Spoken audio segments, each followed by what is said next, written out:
असम, केरल और केंद्र शासित प्रदेश पुडुचेरी के उम्मीदवारों की किस्मत ईवीएम में कैद हो गई। गुरुवार को इन 3 राज्यों के हुए चुनाव में मतदाताओं का उत्साह जबरदस्त देखने को मिला। असम की 126 विधानसभा सीटों पर हुए वोटिंग ने पुराने सारे रिकॉर्ड तोड़ दिए। कड़ी सुरक्षा व्यवस्था के बीच मतदान ज्यादातर शांतिपूर्ण रहा और केवल छिटपुट घटनाएं ही सामने आई। उपलब्ध आंकड़ों के अनुसार असम में 85.89% मतदान दर्ज किया गया। हालांकि निर्वाचन आयोग द्वारा अंतिम आंकड़े जारी किए जाने अभी बाकी हैं। इस बार का मतदान 2021 के मुकाबले ज्यादा रहा है, जब असम में 82.42% मतदान हुआ था। 1950 में अलग राज्य बनने के बाद असम में सबसे ज्यादा 85.89% वोटिंग हुई है। इससे पहले असम के 2021 विधानसभा चुनाव में 82.42% मतदान रहा था और 2016 में 84.7% मतदान हुआ था। इस तरह से असम में वोटिंग के सारे रिकॉर्ड टूट गए और पिछली बार से करीब 3.5% ज्यादा मतदान रहा।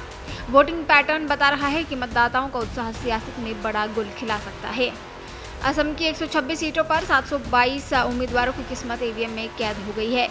राज्य में परिसीमन के बाद पहली बार चुनाव हुए हैं। वोटिंग पैटर्न देखें तो असम के कुल 35 जिलों में से 26 जिलों में 80% से ऊपर मतदान रहा। असम में सबसे ज्यादा मतदान 85.56% साउथ सलमारा मनकचर जिले में हुआ और सबसे कम 75.25% वोटिंग वेस्ट कार्बी एंगलोंग में हुई। असम का यह चुनाव सीधे तौर पर मुख्यमंत्री हिमंता बिस्वा शर्मा और कांग्रेस के युवा चेहरे गौरव गोगोई के बीच साख की लड़ाई बन गया है। हिमंता बिस्वा शर्मा असम में अरुणोदय योजना, जो महिला लाभार्थियों के लिए आर्थिक मदद और डबल इंजन विकास के भरोसे है, भारी मतदान को भाजपा अपना समर्थन मान रही है। विशेषकर महिला और स्वदेशी वोटरों के बीच गजब का उत्साह देखने को मिला। वहीं जोरहाट से अपनी राजनीतिक जमीन मजबूत करने वाले गौरव गोगोई ने इस बार महंगाई और भ्रष्टाचार को मुद्दा बनाया है। विपक्ष का तर्क है कि भारी मतदान सत्ता विरोधी लहर एंटी इनकम्बेंसी का प्रतीक है, जहां जनता बदलाव के लिए घर से बाहर निकली है। इतिहास गवाह है कि असम में भारी मतदान अक्सर मौजूदा सरकार के लिए चुनौती लेकर आता है, लेकिन हिमंता बिस्वा शर्मा की सांगठनिक पकड़ और लाभार्थी वर्ग इस थ्योरी को पलट भी सकता है। सीएए और परिसीमन का सीधा फायदा भाजपा को मिलता दिख रहा है। इसके साथ ही युवा वोटर 18 से 19 साल के नए मतदाताओं की बड़ी संख्या गौरव गोगोई की ओर आकर्षित हुई है, जो चुनाव का पासा पलट सकते हैं।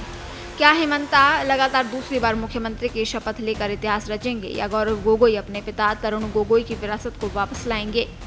85.89% की ये गूंज किसके पक्ष में है, इसका फैसला 4 मई 2026 को मतगणना के दिन होगा। फिलहाल असम की जनता ने अपना फैसला ईवीएम में कैद कर दिया है। वहीं असम के राजनीतिक इतिहास में वोटिंग पैटर्न को देखिए तो 7 से 8% वोटिंग बढ़ने या फिर घटने से सत्ता बदलती रहती है।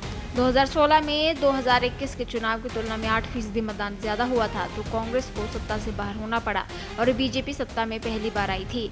इसके बाद 2021 में वोटिंग फीसदी में 2% की कमी आई तो सत्ता में बनी रही। इससे पहले असम चुनाव में 2001 में सत्ता बदली थी, उस समय भी वोटिंग फीसदी में 8% की बढ़ोतरी थी। 1996 की तुलना में 2001 के चुनाव में कुछ फीसदी ज्यादा वोटिंग हुई थी, जिसका नतीजा था कि सरकार बदल गई थी। असम गढ़ परिषद को सत्ता से बाहर होना पड़ा था और कांग्रेस ने वापसी की थी। इस बार पिछले चुनाव से करीब 3.5% ज्यादा वोटिंग हुई है, जिसके सियासी मायने निकाले जा रहे हैं।